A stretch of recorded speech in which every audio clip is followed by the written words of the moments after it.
All right, welcome to the Non-Stuffy Attorneys podcast. Today I am joined with Alex Riddle from Riddle and Riddle. Welcome to the podcast. Thank you for having me. Yeah, for sure. You want to just tell the viewers, a little bit about yourself, what you practice, where you're located, all that fun stuff? Yeah, so I'm from Eastern North Carolina. I've been here all my life. This is my father's firm. He started it back in the 80s, and then I joined in 2020 after I graduated from UNC Law School. Awesome. So, how did you decide, and tell me about the thought process on becoming an attorney? So I think from a young age growing up, I don't think I ever really had a choice of any other career path. My dad was always like, you're going to law school, you're going to join the firm. And then we'd go out in the community. I'm from a really small town, and people would come up to him that were his past clients and shake his hand. And just seeing that impact that he had on the community, I really wanted to be a part of that. It's really special. Yeah. We have a 14-year-old daughter who, from when she was like 5 years old, she was watching surgery videos. She was like, I'm going to become a neurosurgeon. And no joke, she was like 5 years old watching like these gory ass videos of surgery. And she maintained that's what she was going to do. And then it wasn't until probably like a year ago where she's like, I'm going to become an attorney and I want to work in the firm. I don't know really what changed with her. I don't know if it was like the amount of schooling or what. She's definitely not, she doesn't love school. Yeah. So yeah. Anyway, were you like really studious growing up? So I would say up until high school, I wasn't very studious, but then once high school kicked in, we had a plan. I was going to go to UNC undergrad and then UNC law school. So I really started to focus when I was a freshman in high school to really make sure I had those grades to set up the foundation to get into law school, because as you know, you have one bad semester and it's really hard to build that GPA back up. Yeah, for sure. Oh, yeah. So I guess your father's really thrilled then. How has it been working with him? So we are in separate office locations. I run the Raleigh office location, and then he is in our Goldsboro office location. So it is good to have that space. But there are times there's an attorney suite in our Goldsboro location, and sometimes we'll just start like yelling at each other, and everyone's looking at us. I can't believe she's talking to the boss that way, and then we'll go to lunch, an hour later, and everything's fine. So it's great, but he's very hard on me. I can always do better. I could have done a better job with this. There's a lot of constructive criticism coming from him for sure. Do you ridge up against it? Like when he corrects you, are you like kind of like screw you at first? Sometimes, or if I'm on the phone with the client, because I talk on speakerphone, he'll come in and start telling me what to say, and I don't tell me until we get off the phone, and then you can tell me because they can hear you. That's how speakerphones work. So that's sometimes I just shut my door when I'm working in Goldsboro. Yeah, I'd imagine. Yeah, it'll be curious to see how it is with our daughter if she does go this path. She's very intelligent, very she knows what's right, right? So yeah, it'll be interesting. What would be your suggestion, right? Like what have you learned? Like what's successful working for or with a parent? What's unsuccessful? Like how do you kind of navigate that? I think you really have to separate your home life and your family life with your work life as well, which can be hard because we're so passionate about what we do. We talk about it all the time. And sometimes my mom or my sister, they get irritated because dad and I are talking about the business, but really trying to separate those things and have your family time, but also know that when you're working, you've got to really be in at 110%. I will say one of the hardest things for me is that I don't ever want people to think that I've got it easy because I'm the boss's daughter. I don't want them to think I'm getting extra vacation time or getting better cases than some of the other attorneys. So I really want things to be perceived as fair, because sometimes you have to be really careful. Even if you're not taking extra time, people may perceive it that you're getting it easy because you're the boss's daughter. So that's probably been the hardest part for me, is how other attorneys and other paralegals and case managers perceive me as in the firm. Yeah, I kind of had the same issue. I worked for a drug and alcohol treatment center in California. It was pretty big. We had about 100 employees and any given time about 150 clients. And my brother was one of the top executives, and I was one of his juniors. And my God, he was like so hard on me. And I think he was like ensuring that there was no perception of favoritism. Right. And there certainly wasn't. There certainly wasn't favoritism. Is there any favoritism with you? Well, I will say my sister, she is graduating from law school, and then she'll join the firm in the fall. So I'd like to say that I will be the favorite when that happens. But no, I will say he's a lot easier on some of the other attorneys than he is on me. There's a few other attorneys that he's had with him for about 10 years that he treats them like kids, and they get it bad too. But I like to think that he's a little bit easier on some of the other attorneys than he is me. He's not as critical with what they do and how they handle their cases. Yeah, yeah. How big is your firm? What's your staff look like? I'd say we about 75 people, around 75 people. We have 9 attorneys. Jesus, that's huge. Yes, it's pretty decent size. Yeah, yeah, it's really big. How many offices? We have 3 physical locations. So Goldsboro is the main office, and I'd say the majority of our staff, they're in Goldsboro. We've had people that have been with us since the 90s, 2000s. And then we have the Raleigh office. That's the second biggest location. And then Jacksonville, North Carolina, we have a smaller office there. And the Okay. attorney will rotate. So we'll go to all the offices. And because it's really important, I think, to have that FaceTime with the staff, just be able to be accessible to them. So we'll rotate offices and try to visit with the staff at least once a week. Yeah. Is everyone working in office? Yes, we are fully in office. Good. Good. I like that. Yeah. So are we. We have one paralegal who super valuable to us, and she was like, "Look, I'm moving states." We're like, "Shit, all right." And yeah, It's hard to get a good paralegal.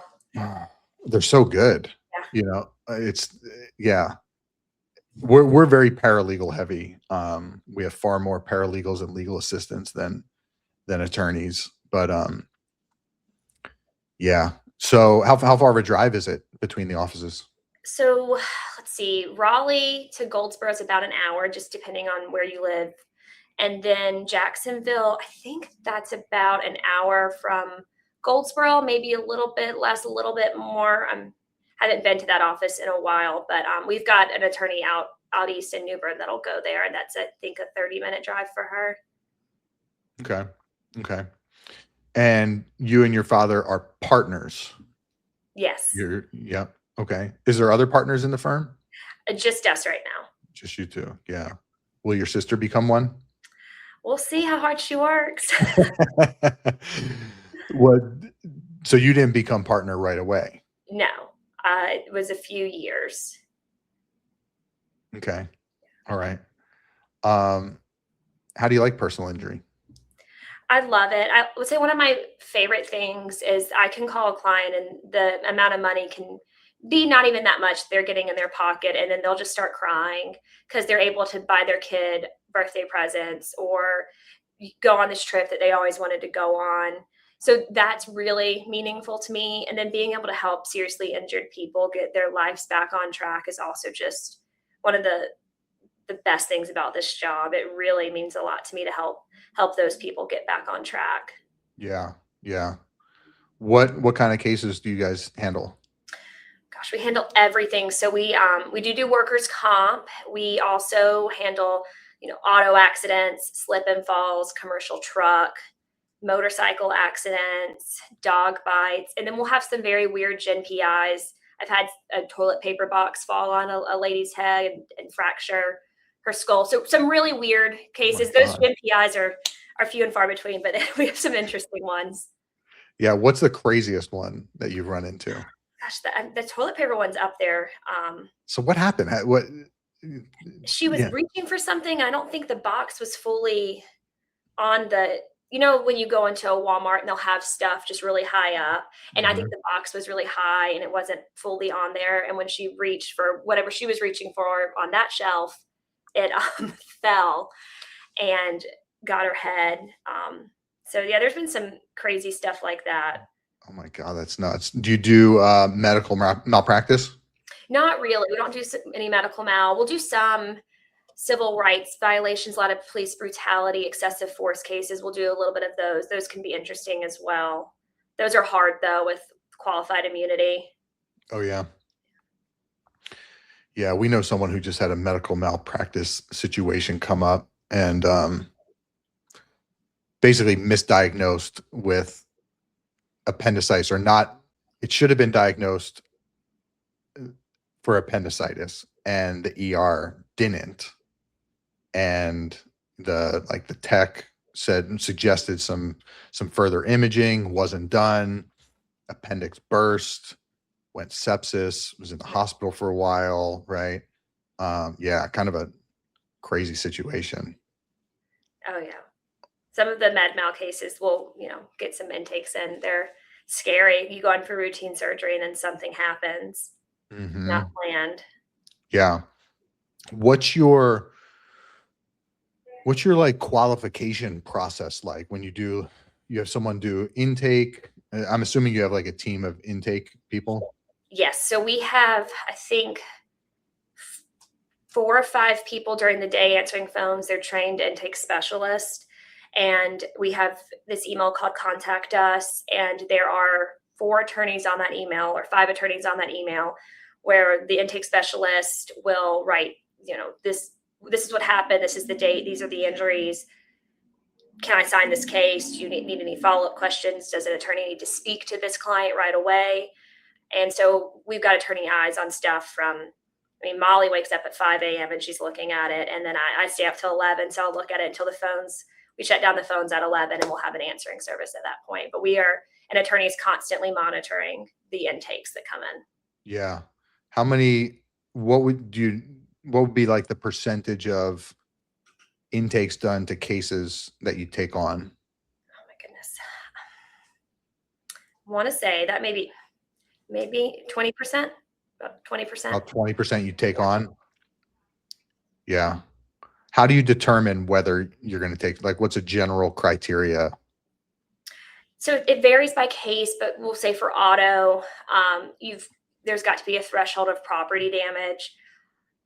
This lower impact cases with not a lot of property damage, it's going to be hard to attribute any injury to that case. So decent property damage, a high impact, and then injuries. Fortunately, some people call us and they're fine. Their car is messed up, but they are fine. They don't need treatment. That's not really something that we're going to be able to help with, because we can't really add value with limited treatment. If they see an ER doctor, PCP, don't see any further treatment, it's probably not something we're going to be able to take. Of course, there are outliers. Sometimes you'll have a broken rib, fractured sternum. They're not going to be able to get a lot of treatment because there's not much you can do. But those cases do have value because there's that demonstrable injury. Yep. So it just really depends. But there's criteria like that. For dog bites, it could be a little bit different. We got to look at pictures of the dog bites, the diagnosis. Did you have to get any tetanus or rabies shots for those? Things like that. So it varies by case, which is why I think it's so important to have attorneys looking at this all the time, because the intake staff, while they're great, they're trained, they're specialists, they're not attorneys. And there could be things that we may actually think is a good case that doesn't fall within that box of how they're trained. And so it's so important to just have an attorney look at it to catch it in case there is a case that we do want to take that maybe intake was going to turn down. Yeah. So do you have an attorney's eyes on every single intake that comes through? Yes. Oh my God. Yeah, that's why we have 5 of us on there, so someone can always be looking. So They have our cell phones. If no one's answering the emails, they'll call us. They'll track us down. so if intake does an intake and they're like, nah, we shouldn't take this, an attorney's still checking that case out. Yes. Wow. If they're saying we're turning this down, we're turning it down, no treatment, or we're turning it down, PC was at fault, they have to give a reason. But yeah, we see everything that comes in. Wow. Good for you guys. That's a lot of work. It is. It is. Yeah. How many leads are you getting in? Gosh, we get a lot. I don't even, it depends on the day, but I mean, if I've got a meeting, I can come back to 100 emails. Oh my God. And of course, it's not everything that we can take. There's some stuff Right. that we're not able to take, but some days are a little bit slower. Yeah. So so an intake person does an intake, and then how does it get distributed amongst the attorneys, the review? So they will send it to that contact us email that all the attorneys and intake staff are on, and they'll say new auto and last thoughts. And if there's any issues, they may put a star and say DWI or potential liability issues, kind of flagging something that could be an issue or could be a reason to sign it. And then they'll have accident description, date of accident, if the accident report's available. And then let's say we want property damage pictures before we sign it. We'll say, please send property damage pictures. And then they'll get those and they'll send it to us. Or if it's a really large case, we may just say, all right, Molly, the attorney needs to go talk to this person immediately, put them on the phone with Molly. And then the attorney will directly talk to them. So it's nice to have that overview where we can see everything coming in so we can address it, especially if it's a big case, because we definitely want to get those signed. Yeah. Yeah, for sure. How many are these guys generally shopping around, so to speak, or talking with other attorneys? It depends. There's some people that have known about our firm and have been in the community, and they want to go with us. And then there's other people, some of the bigger cases, they will want to talk to multiple attorneys to see who's going to be a good fit for them. Yeah. What do you consider a bigger case? I would say, there's the wrongful death cases, but then serious injuries, amputations, serious fractures, surgeries, spinal injuries, traumatic brain injuries. Yeah. How are those coming across your lines a lot? Yeah, we get a good amount of them. Yeah. Like daily, like that kind of thing? Maybe not daily, but we get probably weekly, we get a few serious injury cases. Mm-hmm. Fortunately, the death cases are, few and far between. Yeah. Yeah. Fortunate for them. Yes, for the PCs. Yeah. Yeah, for sure. What's the biggest case you guys have ever had? So the biggest one that I've personally ever had, we recently just got resolved, and I can't give too much information about it because it's confidential, but a lady was just driving straight on a country road. Tractor trailer pulled out in front of her. She couldn't stop in time, and unfortunately, she passed away. Oh. It was a horrible situation. She had 2 little kids. Fortunately, we were able to get a really, really good recovery for that family. But some of the older, more experienced attorneys, I should say, in the firm have handled very big cases. I think we had an $8 or $5 million verdict or settlement that Donnie got. And then I think my father's gotten a few multi-million-dollar settlements as well. That's awesome. Yeah. That's great. What kind of technology do you use, like CRM wise? What is CRM? Like Clio or like case management software. Yes. Yeah. Right. I'm not super techie with the terms. We use Litify, so it's a Salesforce platform. Okay. And we also use Outlook, Teams, and then we are starting to play with AI. That's been really fun for me because I really like AI, ChatGPT, hearing a lot about Claude now that I'm really starting to get interested in. I think it could really help us process a lot of like medical records for our clients and summarize all that stuff. I think that it's going to be a great tool once we figure out the right platform. And I think that a lot of places like Litify and Clio are also trying to come out with AI platforms as well to go with their case management systems, which I think will be helpful. Yeah. I'm playing right now. had some issues with it the other day, but Claude Cowork, you know what Claude Cowork is? I don't. So it's an aspect, it's a feature within Claude where it works locally on your computer. Oh, Like it cool. actually does work. Um, when I first downloaded it, I just said my desktop was kind of a mess. I had like shit all over the desktop of my computer. And I just gave it a prompt, go into my desktop and organize all the files and put them in, create folders and put them into the right folders. And it did it in like 30 seconds. Like totally crazy. And then I write, okay, I want to take a trip to Europe. I want to fly business class, find flights in, I think it was like September for 100,000 miles or less. And it went and researched it all and like, okay, in this airline, you can take this flight on this date. And this, yeah, it's really kind of crazy. And then we have an estate planning and elder law firm.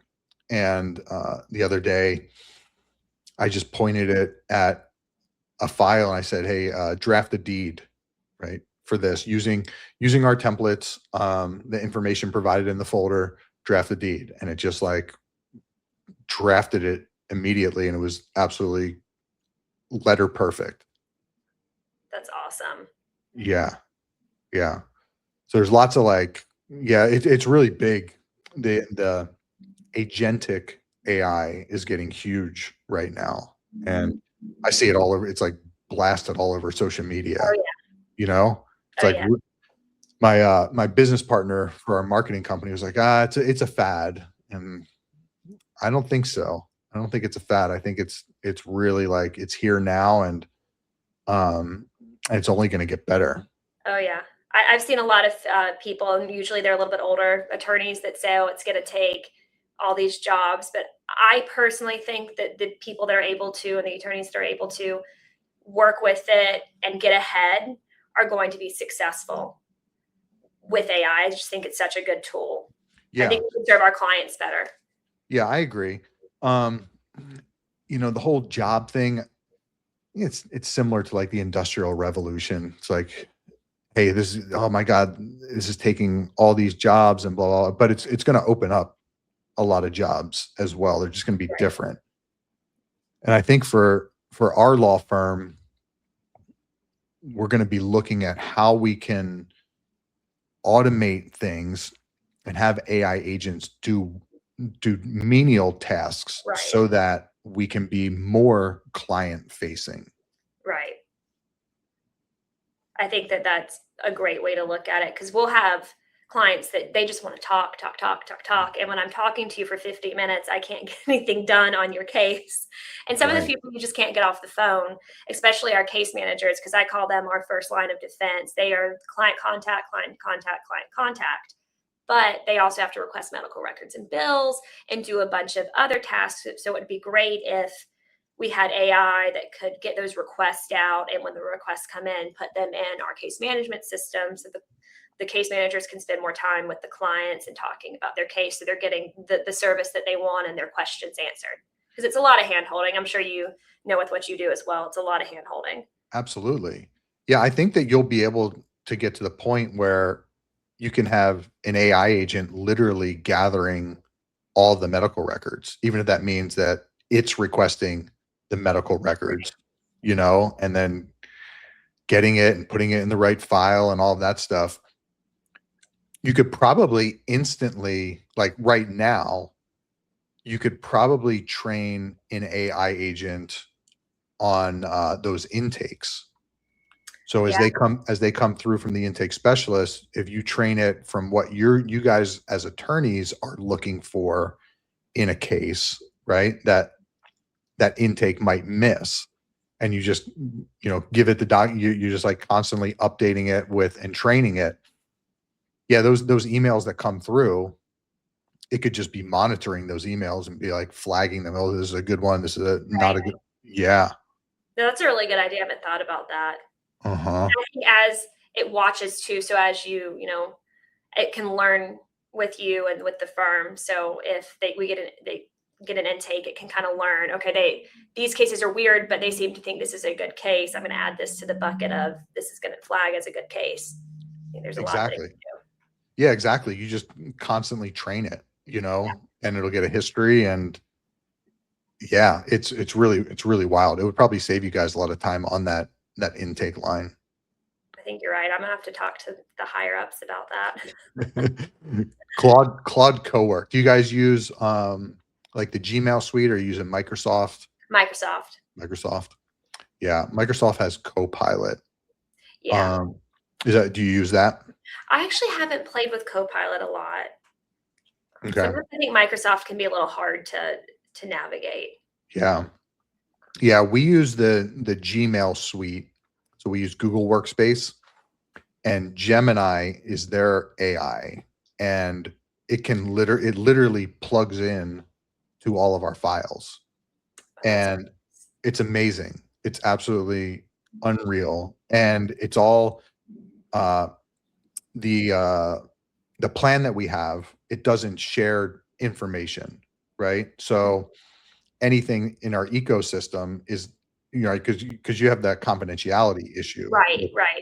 Right. You can't just go into ChatGPT and put a client's name. Yeah. But within Gemini, within that ecosystem, you totally can. And it's all right. It's all secure. It's oh my God, you can just go in, type in, hey, for this case, what's going on, right? What's the latest? Dang, it just. Oh, that's awesome. Yeah. That's the issue that we're running into now is I'll use ChatGPT or we'll use something, but I can't put any client specific information in there. So no names or identifying information. So it kind of limits to what you can do with it. And then I'll have to go back in. And of course, I'm never going to just get something written with AI and send it off. You have to check it and make sure everything's right and add your own voice to it. But it would be nice to be able to put some more client info into the AI system and have it run. Yeah, absolutely. AI definitely still hallucinates, and I've heard some attorneys getting into some trouble with citing like case law that's not even real. Have you heard of that? Oh yeah. It scared so many of the attorneys here. They don't even want to use it for any legal drafting. Mm-hmm. We have to check it. If you check it, Yeah. Gemini has this feature called Notebook LM. And what that is, you upload files to it, and it only pulls from those files, right? So it's not going out into the web. There's no hallucinating being done, because it's only pulling from those core things. Like we had a real weird probate situation, and it, like, our paralegals and attorneys, it took them like 4 or 5 hours to figure out exactly what the right thing to do was with it. And they were messing around with ChatGPT, and it was just giving them like these weird answers, and it just wasn't, they knew it wasn't right. Mm-hmm. They finally found the right solution, right? And we, like, the next day is when I discovered Notebook LM. And so what I did was, in a chat, I uploaded the Florida bar rules and some case law, and asked it the exact same question, and it pumped out the answer in 3 seconds. And it was and it was the answer that took these guys 4 to 5 hours to figure out. Yeah, it's pretty cool.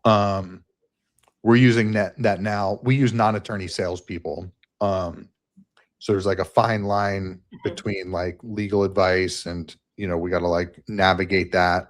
Right. So they're using Notebook LM while they're on calls to be able to like cite, if they get a weird question, they can, okay, per this, blah, blah, blah, blah, blah. Yeah. That's really cool. And are you using Claude as well for some of your cases?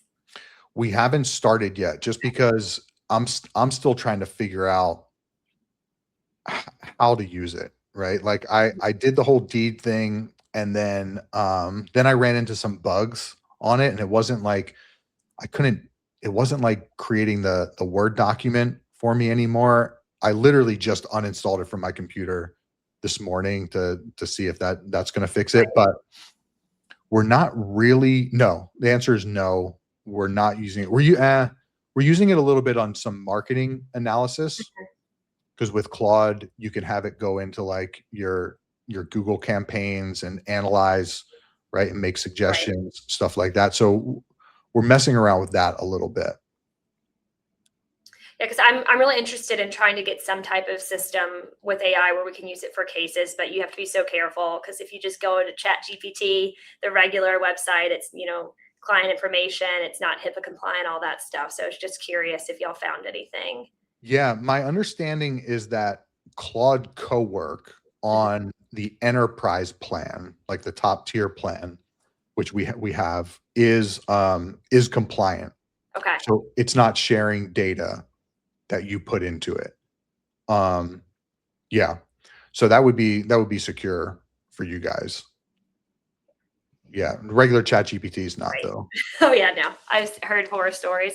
I think I heard one where I think it was the defendant that did this, but they basically asked Chat GPT what was going to happen if they did this, and it was the crime that they had committed, and then the attorney tried to argue that that's privileged information, attorney-client privilege. It wasn't. And they said And no. Yeah. yeah, I saw that. That's crazy. Yeah. Totally shot himself in the foot. yeah. Oh my God, what a nightmare. It's like sometimes you tell the clients, don't do this, don't say this, and then they immediately do that as soon as they get on the record, and you're like, oh, I really told you not to say that. Said one word answers. Oh, Jesus. How many cases do you guys have at any given time? I would say most of our attorneys have about 500 to 600. We've got a few more experienced attorneys. I think Adam's got 700 because he does workers' comp and personal injury. Then we have, I want to say like 1,000 to 2,000 total, maybe more. I could look. Good God. How many do we have? 5,000? 5,000. Cody says we have 5,000. That is that's a ridiculous amount. Oh yeah. We're high volume. Yeah. Apparently. Yeah. That's awesome. How many paralegals does an attorney have? So we don't have an assigned paralegal. We all work as a team. So I will have cases with all of the case managers. The case managers handle pre-lit cases. And then, of course, litigation cases. We have 2 certified paralegals. We have Donald and Buffy. And I think Buffy, they probably have about 30 to maybe 70 cases, just depending on, how serious the injury are. The more serious the injury, I think the paralegals have less cases. And then if they're a little bit smaller litigation cases, the paralegals will take a little bit more. Yeah. What's your organizational structure like? So we have my father, Gene, he's the managing partner. And then we have Molly, who is directly under him. She does a lot of the HR management, and she also runs our intake department. And then I am under Molly.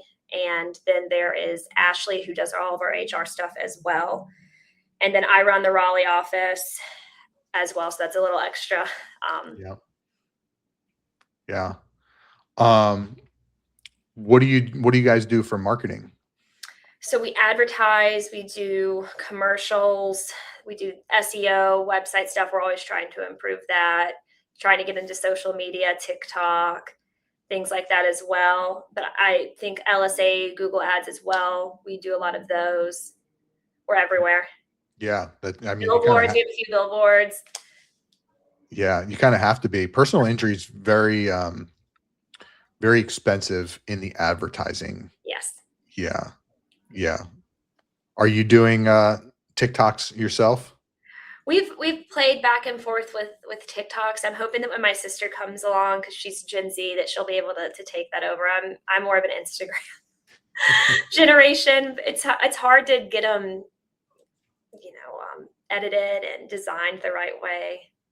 But I've seen some good personal injury firms, TikTok accounts. They've got some good ones out there. Yeah. Yeah, for sure. Do you guys have an in-house marketing team? We do. So we have Cody, and he helps with a lot of the digital online stuff, the website. He pretty much is a jack of all trades. Yeah. Does it all. Nice. Nice. Um, so you grew up in North Carolina. Yeah. Yeah. Husband, kids. So I got married last weekend. You did? I did, yes. Yeah, Congratulations. thank you, thank you. We got married down in Georgetown, South Carolina, and then we were both back to work on Tuesday. So it was fun. No honeymoon. We're gonna go this summer. I think we're gonna try to go somewhere in Europe this summer, but we both could not be gone from work for 3 weeks.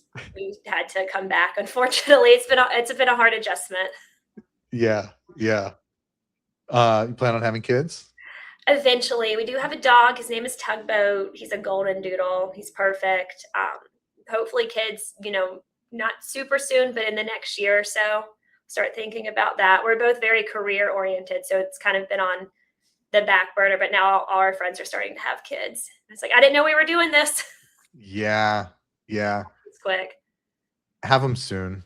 Yeah. We had our daughter late, and we only had her. That's actually my only regret in life, was not having another child. Yeah.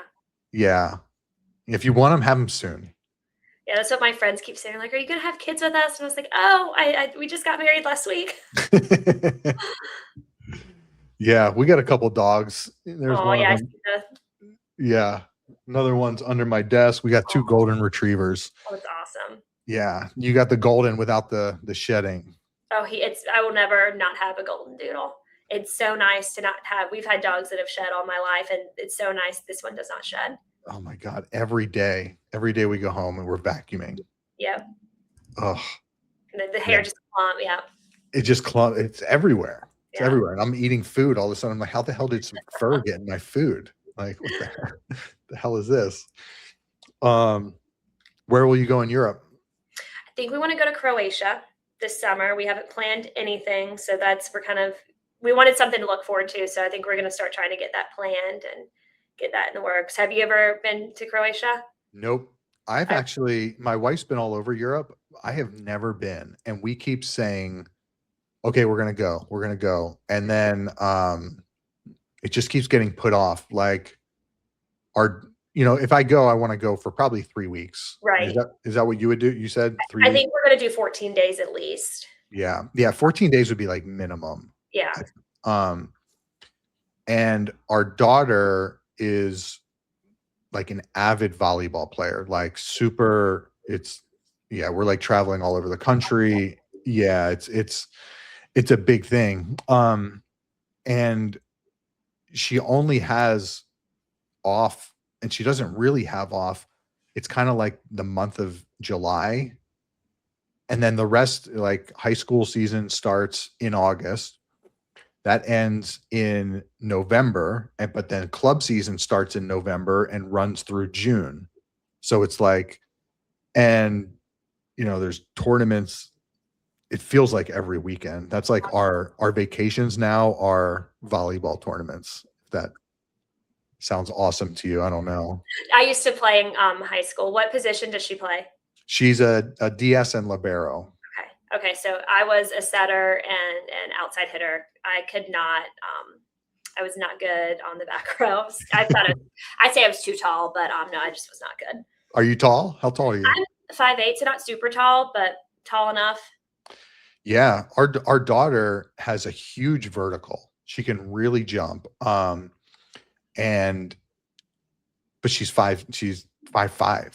Yeah. So the last tournament last weekend, they've hit a run of injuries to it. Their middle got injured, tore her ACL, and then one of their setters, it got injured, and then one of their outside hitters was on a family vacation that they had planned. So she had to play all around. She was hitting, and she did actually a tremendous. She couldn't block for shit, but she was hitting really well. And I took some pictures, like her vertical. I think she said it's like 27 or 28 inches. Yeah, I was like shocked. Yeah, That's awesome. It's such a fun sport. it really is. She was in gymnastics from age 3 until 10, and she was a competitive gymnast. And going to watch those things, those competitions, was the worst thing in the world. Oh my God. We would, because an event is like sometimes 10 seconds long, Right. and we're there for 8 hours, Yep. and watching her for a total of like less than 2 minutes. Yep. Oh, And everything's judged, so it's like subjective. And oh, I used to show horses, so I understand that frustration. oh, as a parent, and I don't really know, I'm watching it and I'm like, oh, she did really good. And it's like 7.0. Yeah. Yeah. Yeah, I hate subjective sports. Yeah. I It's just that's why I like the fast pace basketball, volleyball, things that you can watch and there's a score, who's winning, who's losing. It's very obvious. Yeah. Yeah, once she got into it, it was like, it was like, this is fun, Yeah. going to watch this. So you played in high school. Yes, but not in college, just high school. Were you thinking about college? Oh, I wasn't good enough. No. I went to Carolina volleyball camp and they were I think they're interested in my size, and I've got, like, they said my hands were good, they were big. And then they saw me play and they're like, yeah, no, you're good. Just play, you're good. Just continue in high school. We're not, we don't need you. Oh, that's funny. Are you pretty active still? Yeah. Yeah. Yeah, I run. I'm retired from horseback riding. I don't do that anymore. It's too dangerous, especially with personal injury. I see a lot of bad injuries, but I run, like to walk, I Pilates, lift weights. I try to do something every day, or I'll go crazy. Yeah, Got to move. I know. I feel so much better when I do something. Oh yeah. My God. So horseback riding, huh? Yeah. What's the deal with that? I was a hunter jumper, so a lot of like jumping courses. It's not timed. It's really about how pretty you do. So it's super subjective, how your horse moves, how y'all look together. It was fun. I did that for 10, 12 years in middle school and high school. So you got into it pretty young. Yeah. Did you guys own the horses? Yes. I owned one and my sister owned one. And I'm telling you, my kids will never have horses. It's just money. Throwing money Yeah. out the window. What's the you have to pay for them to be boarded, right? Right. Vet bills. My horse had 3 surgeries. He colicked, which horses can't throw up, and their intestines are like a hose, just kind of shoved down into their stomachs. And so they can get twisted and knotted, and then they can't go to the bathroom. They can't throw up. So then the vet school has to go in and like open them up, fix the knot. That happened 3 times to my horse. Oh my God. I know. My dad was like, never again. Thank God we had insurance on him. Thank God. Do you guys still have them? So Ollie, we had to put him down when I was in college. He broke his equivalent of his hip. And then my sister still has her horse, but he is retired and just living the life in the pasture. Has a great life. That's cool. That's cool. Yeah, our daughter never had, well, we never introduced horses to her. Yeah. Yeah, you've probably seen some injuries from it, right? Yeah. Some bad injuries. Friends have gotten injured, and then we've had some clients that have been riding horses in the mountains and something crazy's happened and they've fractured their backs. It's bad. It's definitely scary. Yeah, for sure. For sure. Let me ask you this, kind of back to law. We got a little sidetracked there. And we can probably end with this. I would like can you give advice if you were in your father's shoes, right? Mm-hmm. What would you say to somebody who's bringing their child on? What advice would you give? What do's and don'ts would you say? The first thing I would say is it's very important to treat them as you treat your other employees, you know, your other attorneys, or if they're coming on as a different staff member, treat them equally. If your staff only gets 3 weeks of PTO, they only should get 3 weeks of PTO. They don't need to be getting better cases because they're your child. But I also say it's important to be hard on them and make sure that they're growing and getting the opportunities to practice law. I will say sometimes I feel like my dad does want to step in and maybe help me when maybe in a hearing when I should maybe lead, because he wants me to succeed and he wants to help me. But it's important for your child to have those experiences and mess up, or they're not going to learn. Yeah. Yeah, that's great. Yeah. That's great. That's good advice. Well, Alex, it was great talking to you. Thank you. Thank you so much for having me. Yeah, I appreciate you being on, and yeah, nice to meet you, and have a Yeah. great rest of your day and weekend. You too. All right. All right. See ya.